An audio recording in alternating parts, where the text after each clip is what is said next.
जब आपका जड़ प्रभु यीशु मसीह में है तो कोई आपको छीन नहीं सकता है उसके हाथ से, कोई आपको छू नहीं सकता है उसके हाथ से। मेरे प्रियो, सत्य में जयते, सत्य की विजय होती है, क्योंकि नम्रता और यहोवा का भय मानना उसका फल है धन, महिमा और जीवन होता है। मेरे प्रियो,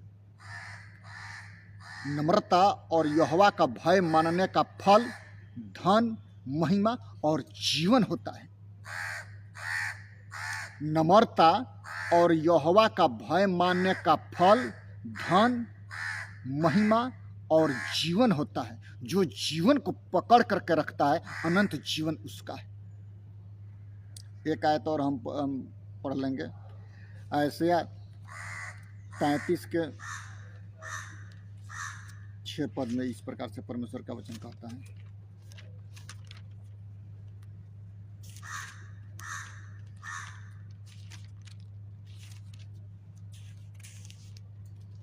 पद में कहता है, और उधार बुद्धि ज्ञान बहुतायत से तेरे दिनों का आधार होगी, और यहोवा का भय मानना धन होगा। क्या? यहोवा का भय मानना धन होगा। बुद्धि, उधार, मुक्ति सब यहोवा का भय मानने से ही धन प्राप्ति होता है। मेरे प्रियो, हमको आपको प्रार्थना करने की जरूरत होता है। More prayer more power, less prayer less power, no prayer no power. Power चाहिए तो यीशु के पास आना जरूरी है। पापों की क्षमा चाहिए तो यीशु के पास आना जरूरी है। स्वर्ग के राज चाहिए तो यीशु के पास आना जरूरी है। अनंत काल का जीवन में प्रवेश करना है तो यीशु ही मार्ग, सत्य और जीवन यीशु ही है। जिस प्रकार से यूहन्ना रचित सुसमाचार उसका 9 और 10 पद में हम पढ़ते हैं, 9 अध्याय के 10 पद में, कि द्वार मैं हूँ, यदि कोई मेरे द्वारा भीतर प्रवेश करे तो उद्धार पाएगा, भीतर बाहर आया जाया करेगा और चारा पाएगा। द्वार यीशु मसीह है, उसके द्वारा हम प्रवेश करते हैं। मेरे प्रिय, सोचिए, पुनरुत्थान और जीवन यीशु मसीह है। एक आयत हम पढ़ लेंगे। यशायाह 57 के 15 पद में परमेश्वर का वचन क्या कहता है?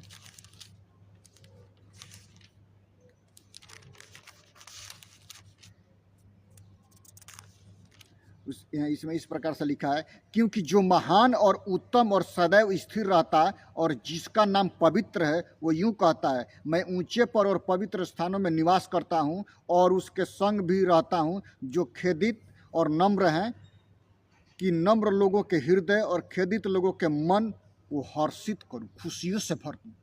किसको? नम्र लोगों का मन खुशियों से भरने के लिए परमेश्वर हर वक्त सदैव तैयार रहता है। इसलिए अपने अपने पापों से मन